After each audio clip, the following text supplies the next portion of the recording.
So hello everyone, we are here to discuss about the DSC. So first of all, what is DSC? DSC is a differential scaling calorimetry. So we have this instrument that is brought from Netze company, and the model number of that instrument is DSC 204F1.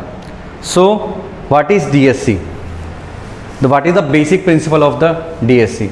So DSC is an amount of heat flow measured as a function of time and temperature, right? So DSC are of two types. First one is 2 heater source, 1 heater source. 2 heater source based on the power consumption and 1 heater source based on the heat flux. So here first of all we are discussing about the instrument. So first of all we should know about what are the accessories with this instrument. So you can see that we have our instrument, that is, that portion is called, that portion we called as a measuring cell, and we have this sealing press, and we have this crucible. So this one is the most important part of this process. Okay, this one is crucible. This is made up of aluminum. Okay, so apart from that aluminum, we can have a different type of crucibles. We can have a alumina crucibles that can go up to 1700 degrees centigrade. As we know that this is aluminum, it's melting at around 673 Kelvin. So apart from that Al2O3 alumina, we have fused silica that go up to 1000 degrees centigrade. We have platinum, rhodium that goes up to 1700 degrees centigrade. So we can have a different kind of crucibles for our DSC. But for this instrument we have right now aluminum crucibles, and we will proceed with this. So what we have to do, we have to put our material in this crucible. Okay, so material can be of different type. It can be powder, it can be composite, it can be polymer, it can be a composite. Apart from that, you should also know about these things, that in this crucible the amount that we are putting inside this, and whatever the material amount we have to put inside that is from 0 to 10 mg. And if you want to have a precision and accuracy, then you can have about 3 to 4 mg. So one more thing about this crucible is that your material should not disperse or at the edge of this crucibles, because that if it's distributed here, then whatever the heating rate is there, it will not well transferred. Let's suppose if you are putting some powder, then it will not going to be well transferred, heating rate will not going to be well transferred. Now how to make this material sealing pack using this sealing press? Okay, so we have our spatula. We just put this, first of all we just put the material inside it and inside the crucible. After that we just close it using its cap.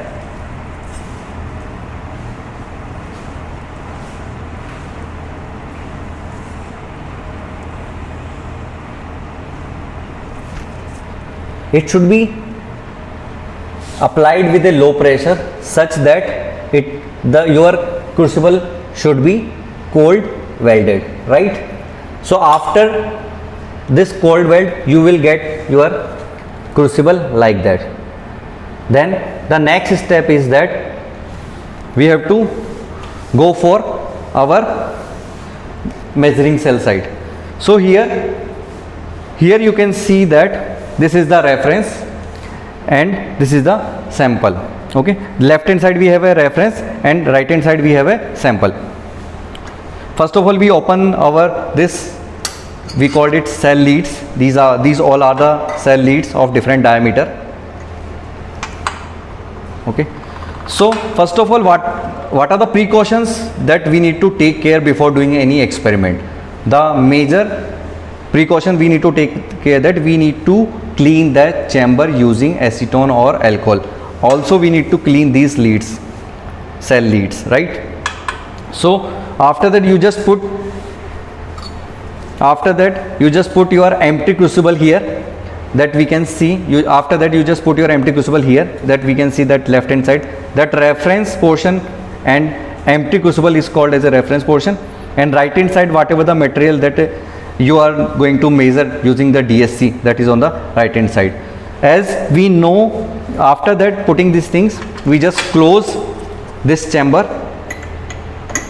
using the same cell leads.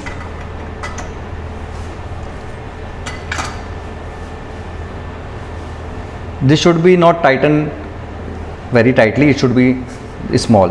Okay, so as we know that the reference portion is stable, and there is a, and we have put some material inside the sample, so whatever the amount of heat we are providing, reference is stable, and whatever the temperature difference, whatever the heat flow we are getting will be measured with respect to temperature using our software. Okay, so what are the factors that depends what are the factors that we need to consider for getting our better curve. So in this we are providing, first of all, gas, inert gas. If we can have a nitrogen, argon. Apart from that, these are the variations that depends on the instrument base. First, as we know that inert gas. Second, heating rate. So if you have a low heating rate and high heating rate, if you have a low heating rate, then the heat will going to be transferred well, but if you have a fast heating rate, then it will going in a fast way. So if you have a less heating rate, then you have a sharpen the curve, and if you have a high heating rate, then you have a broader the curve. So that will we discuss with the help of thermograms. Second, this is the factors that depend on the instrument. Apart from that, what are the factors depend on the sample? As we know that inside the sample we have the crucible of aluminum. The only thing that can vary is the material amount. So if you have a more amount, then it will give you a broadened peak. But if you have a certain amount, 3 to 4 milligram, and it is well dispersed, if it is well dispersed, then you will get a more accuracy and more precision in the result as a thermogram. So we are getting the thermogram with respect to heat flow, with respect to the temperature. So we have our y-axis should be of heat flow, and our x-axis is with respect to the temperature. So now I am going to show you the thermogram, that how we are getting the thermogram using this instrument. You can see that here on the y-axis this is heat flow with respect to milliwatt per mg, and x-axis it vary with the temperature, right? So here using this thermogram you can see that here are these peaks. So these are the sharp peaks. So first of all we discuss about the thermodynamical changes. So let's suppose if you have a peak above the baseline, that is 0 degree centigrade, then that process we call as a exothermic process, means the amount of energy you are providing it releasing. And let's suppose if the peaks is on the downside, that is below the baseline, then the process is called endothermic process. That thermodynamical changes process we are measured. Okay, and second thing we can get from this is that if you have a heating rate, okay, if you have a low heating rate, then you will get a sharp peak like that, and if you have a high heating rate, then you will get this peak as a broaden. So the sharp peak will give you a better result. Now apart from that, this DSC majorly used in the case of polymer. So from this DSC what are the things we can achieve? So as you can see from the thermogram, we can get glass transition temperature, melting temperature, recrystallization temperature, phase transition. Phase transition in the case can be physical changes and because of the chemical changes. Physical changes, if it's the physical changes, then it can be melting, boiling. If it's chemical changes, then it's with decomposition, oxidation, like that. Now I am now coming to the point in the case of polymer. So let's suppose if you have polyethylene polymer and if you have a PMMA polymer. So you know the melting point of the polyethylene and you know the melting point of the PMMA. But if you are mixing it, if you are making blend of different polymer, then you are not sure about that what is the melting point of your polymer. So this instrument will help you to know about the melting temperature of your blend. So that's why this the advantage of is this, the beauty of this instrument is that it is simple in nature, and it will give you speedily a good result. So hence we can say that this instrument can be useful in the case of phase transition, glass transition temperature, to know about the glass transition temperature, recrystallization temperature, enthalpy, etc. Thank you. So now, after having cold press, now we are running our sample. So this, we have a polymer sample inside that. I have put my sample polymer as a polymer. So this, as we know that we have one empty crucible that we call as a reference. Now we have our sample. Okay. So one more thing that we need to take care is that we have to put this at the center, the contact between the heat flux sensor as well as this crucible, the reference crucible as well as this sample crucible. It should be at the center. This should be the primary concern, because if you want to have a accuracy, then you should be in a proper way, that you have to put your crucible in a center. After putting this sample, I am just putting this cell leads, we call it cell leads. Now I am just close it, right? So in this I am not using any inert gas, I am using air, okay, natural air, okay. So after putting the sample, now I am going to show you how we are going to use this software, okay. That is like this. So here the machine is brought from the NetZec. So you can see here we have a NetZec, and you can see there are the different icons here. So we have to go for the DSC one. You can see DSC 204F1 Phonics, that is the model of your instrument DSC. Now, so here we have a new file, so we just proceed new.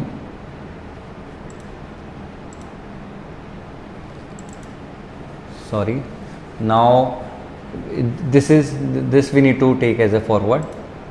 Now sample, this is the measurement type is sample, so we just put our sample, and identity is fiber, and the name is fiber.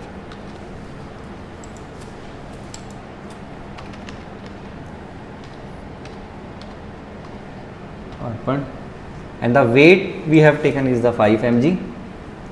So the reference, as you can see, that the aluminum pan reference, that is up to 600 degrees centigrade. So we know that we can go up to 550 degrees centigrade. After that, the machine can, if you are raise your temperature, if you are providing heat, or if you are increasing the temperature, it can harm our instrument. As we know that the 670 is the melting temperature of the aluminum. After that, we just have to temperature calibration.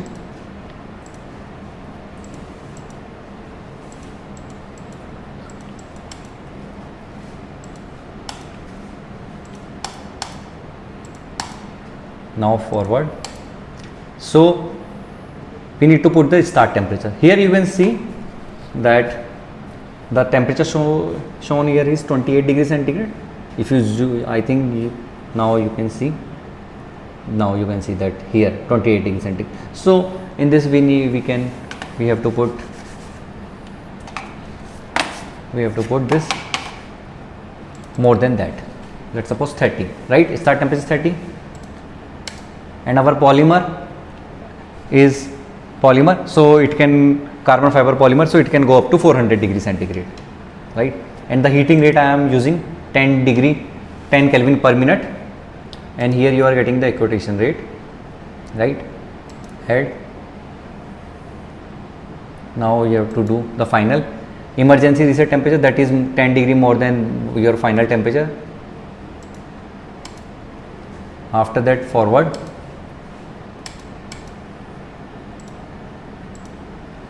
you just have DSC data, your folder, we call it CFEP, right?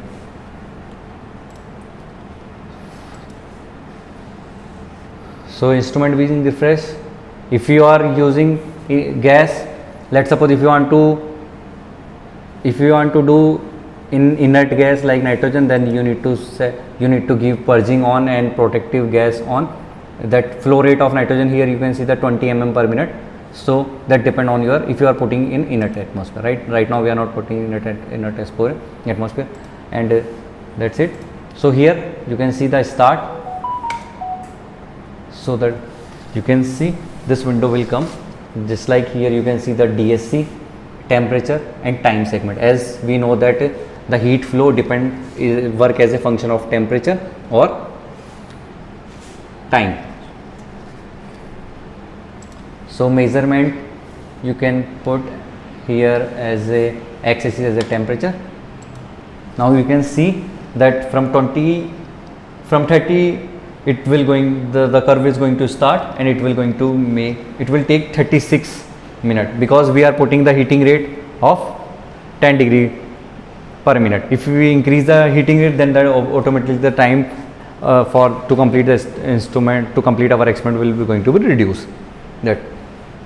So these are the file, edit, measurement type, and after getting this plot, after having this plot ready, then we can have we can use some software, that is Proctus software, to know more about the first derivative, peaks. If you want to get the enthalpy peaks, there are different type of things. You can get melting point. If you have endothermic, exothermic, you need to, it's more about that whatever the person, that material you are going to be measured, it's depend on that what are the requirement of that person. Let's suppose in the case of polymer, definitely I am going to watch the melting point as well as the glass transition temperature. So it will take time, 36 minutes. Thank you.